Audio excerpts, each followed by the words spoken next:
David Diehl, Sirius XM NFL, WFAN radio host, Fox Sports analyst, part of the Giants broadcast team. He won 2 Super Bowls with the Giants.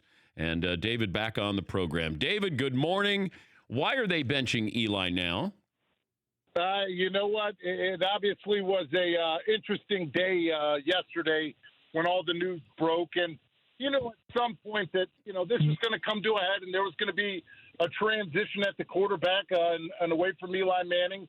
And that's the history of when you draft a quarterback in the first round. When you figure since 2008, there's been 32 first-round quarterbacks drafted, 15 started by week 1, 24 by week 5, and only 6 of them didn't start at midpoint. That was Tim Tebow, Jake Lockyer, Johnny Manziel, Jared Goff, Patrick Mahomes, and Lamar Jackson. And figure the only 2 that redshirted were Jake Locker behind Matt Hasselbeck and Patrick Mahomes behind Alex Smith. So when you draft a quarterback within the top 5, 6 picks, especially in the first round, the odds are they're going to play their first year. But when you sit here and you do it after 2 games, number one, Eli's not the one who gave up 63 points on the defensive side of the ball. And number 2, it's not sending your team and the locker room the right message of you're still trying to be competitive and play for this year, because we know that when you put in a rookie quarterback, regardless of the upscale and the upstart that Daniel Jones had in the preseason, it's a lot different when you get in the regular season. Preseason, you're not getting rolled coverages, you're not getting disguises, you're not getting blitzes.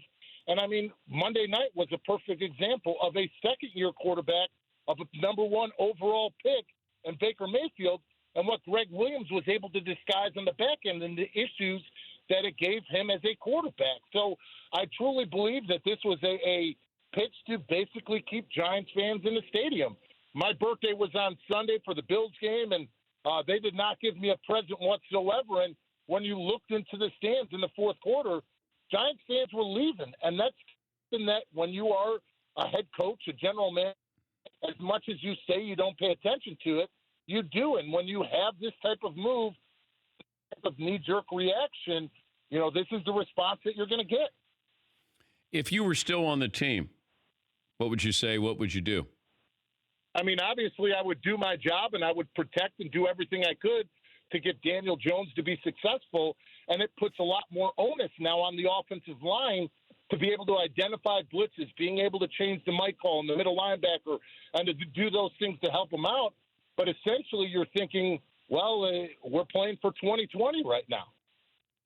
You got Saquon Barkley here. That's your lone weapon on offense. Defense. And he is not being utilized whatsoever in the way that he should. Why? The fact that we're sitting here over the first 2 weeks and he's only had 29 touches total, that's the strength of your football team.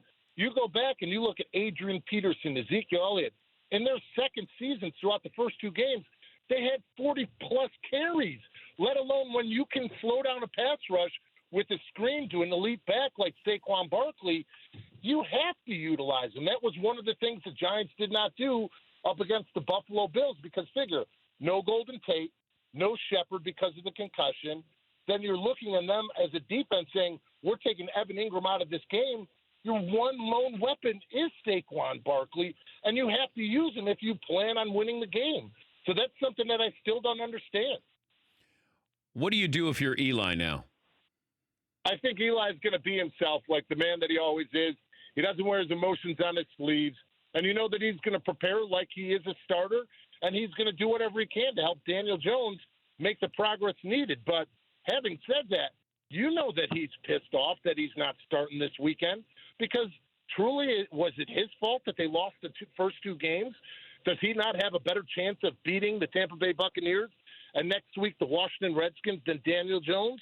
Absolutely. And when you think about this now on the road in Tampa up against Todd Bowles and that defense, you know he's going to do all different types of disguises, blitzes, and trying to get after a quarterback. And then on the opposite side of the ball, you know Bruce Arians is licking his chops because his whole goal and objective is to make Jameis Winston and prove that he still is an NFL starter. So you know that this is a tough environment to go into, and you know he's going to see things that he's never seen before. Yeah, I'm surprised at this. I mean, I understand that you don't want to lose your fan base. And if you say to your fan base, hey, the future is Daniel Jones and the future is now, I understand it. I do think the Giants made a mistake by bringing Eli back this season.